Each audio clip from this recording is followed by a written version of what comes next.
सतयुग में देवता और दानव अलग अलग लोक में रहते थे, जैसे भगवान विष्णु और हिरण्यकश्यप। त्रेता युग में देवता और दानव एक ही लोक में रहते थे, जैसे भगवान राम और रावण। द्वापर युग में देवता और दानव एक ही परिवार में रहते थे, जैसे भगवान कृष्ण और कंस। और कलयुग में देवता और दानव अब एक ही शरीर में रहते हैं, और इसका उदाहरण देने की जरूरत नहीं है, हम सब इससे भली भांति परिचित हैं। हम ये सब इसलिए बता रहे हैं क्योंकि आज की फिल्म इस बात पर पूरी तरह से खरी उतरती है। उसके बारे में हम आगे बात करेंगे, लेकिन उससे पहले आदमी खाली साला मजा लेके चल जाता है, सब्सक्राइब करता ही नहीं है। करिए सब्सक्राइब करिए चैनल को, एकदम लाल बटन दबाइए, एकदम कर दीजिए सब्सक्राइब।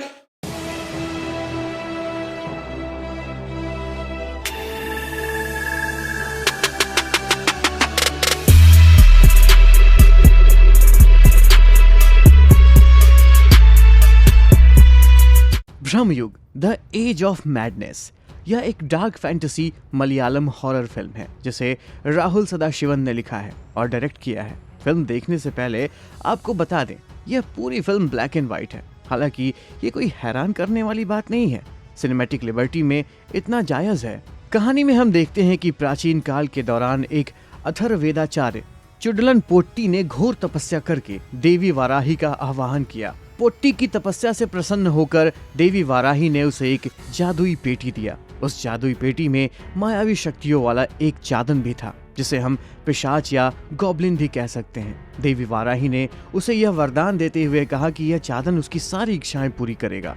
यह वरदान देकर देवी अंतर्ध्यान हो गई। देवी के अंतर्ध्यान होते ही पोट्टी के मन में लालच आ गया। उसने चादन को अपने वश में करके उसे प्रताड़ित करना शुरू कर दिया। इस अत्याचार से आजीज आकर चादन ने एक भ्रमजाल रचा। उसने नशे में धुत पोट्टी से कहा कि अगर वो उसके मुंह में देखेगा तो उसे नर्क दिखाई देगा। जैसे ही पोट्टी ने उसके मुंह में देखा तो चादन ने उसकी आत्मा को निगल लिया, साथ ही उसके पूरे परिवार को भी निगलकर पूरे वंश का सर्वनाश कर दिया। इस तरह उसने पोट्टी को मारकर उसने राजमहल को शापित बनाकर उस पर कब्जा कर लिया। जब इसके बारे में राज्य में पता चला तो दूर दूर से बहुत से तांत्रिक चादन को खत्म करने के लिए आए, लेकिन उनमें से कोई सफल नहीं हुआ। चादन ने सभी की आत्मा को निगल लिया।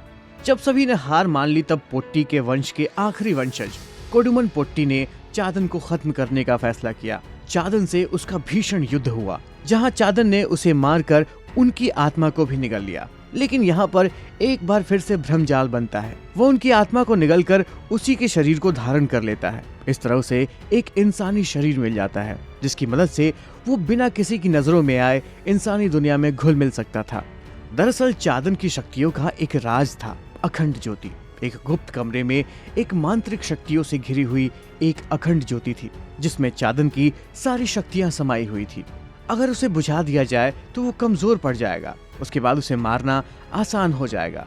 लेकिन यहाँ सबसे दिक्कत ये थी कि वो गुप्त कमरा चादन के कमरे के ठीक नीचे था, यानी एक तरह से वो उसकी रखवाली करता था। उस कमरे की जादुई चाबी को अपने कमर में लटका कर रखता था। बिना उस चाबी के न तो वो कमरा खुल सकता था और न ही ज्योति को बुझाया जा सकता था। महल में रहते हुए वो बहुत से राहगीरों को अपने भ्रमजाल में फंसाकर उनकी आत्मा को निगल लेता था। चादन का एकमात्र लक्ष्य था कि उनकी अमरता और असीम शक्तियों के रास्ते में जो कोई भी आता वो उसकी आत्मा को निकलकर उसका सर्वनाश कर देता था। इसी सिलसिले में एक दिन राजसभा में गाने वाला एक पानन भटकते हुए चादन के शापित महल तक पहुंच जाता है। जाने अनजाने में वो चादन के भ्रमजाल में फंस जाता है। जब तक उसे ये एहसास होता है तब तक बहुत देर हो चुकी रहती है। तो क्या अब वो उस मायावी चादन के भ्रमजाल से बच पाता है या नहीं, यही जानने के लिए आप इस फिल्म को जरूर ही देखिएगा। इस फिल्म में कलयुग के एक ऐसे भयावह रूप से परिचित करवाया गया है जिसे देखकर आपकी रूह कांप उठेगी। यह फिल्म इस बात का सबसे बड़ा उदाहरण है कि एक बेहतरीन फिल्म बनाने के लिए आपको बड़े सेट्स और बड़े स्टार कास्ट की जरूरत नहीं है। इस फिल्म में जाति प्रथा पर भी प्रहार किया गया है।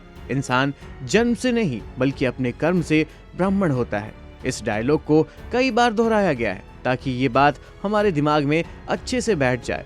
कहानी को बहुत ही समय लेकर बड़ी ही डिटेलिंग में धीरे धीरे आगे बढ़ाया गया है, तो यहाँ इस बात की संभावना ज्यादा है कि आपके सब्र का बांध टूट सकता है। हो सकता है इसे आप ज्यादा देर तक झेल ही ना पाए। लेकिन अगर एक बार आप कनेक्ट कर गए तो जैसे जैसे रहस्यों से पर्दा उठता जाएगा आप हैरान होते चले जाएंगे। इस फिल्म का थीम ब्लैक एंड व्हाइट इसलिए रखा गया है क्योंकि ये आपको कलयुग के एक अलग ही डायमेंशन से परिचित करवाती है। जाहिर सी बात है कि आज के सिनेमा में 2D और पुराने सिनेमा के मोनो साउंड फॉर्मेट को पीछे छोड़ 3D, 4D और IMAX, आइस और डॉल्बी एटमॉस की बाउंड्रीज से भी आगे जाने की सोच रहा है, तो इस डिजिटल युग में कोई ब्लैक एंड व्हाइट फिल्म क्यों देखना पसंद करेगा।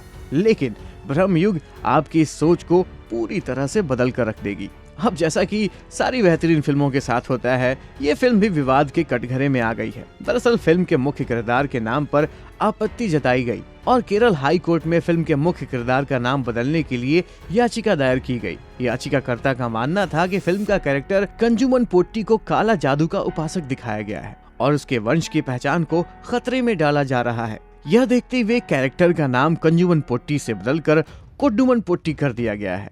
ब्रह्मयुग देखते वक्त आपको 2018 की हॉरर फिल्म तुम्बाड जरूर याद आएगी, क्योंकि दोनों फिल्मों की कहानी एक लेवल पर जाकर सेम हो जाती है। फिल्म के पौराणिक काल को ध्यान में रखते हुए इसकी हिंदी डबिंग में हिंदी और संस्कृत के कठिन शब्दों को रखने का रिस्क भी उठाया गया है, जो सुनने में काफी ज्यादा रोचक लगता है। तो ओवरऑल ये फिल्म किसी भी कीमत पर इग्नोर करने लायक नहीं है। अगर आप कुछ नया, कुछ ऐसा कंटेंट देखना चाहते हैं जिसे देखकर आपको एक सुखद संतुष्टि का अनुभव हो, तो ये फिल्म आपके लिए मस्ट वॉच है। भारतीय सिनेमा के लिए ये एक मास्टरपीस माइलस्टोन है, जिसे हर हाल में देखना अनिवार्य है। तो अगर आपने इस मास्टरपीस को देख लिया है तो उसका एक्सपीरियंस हमसे जरूर शेयर कीजिएगा और इसी तरह के इंटरेस्टिंग कंटेंट के लिए हमारे चैनल को भी सब्सक्राइब कर लीजिए। मिलते हैं अगली कहानी के साथ, तब तक के लिए जय हिंद, जय श्री राम।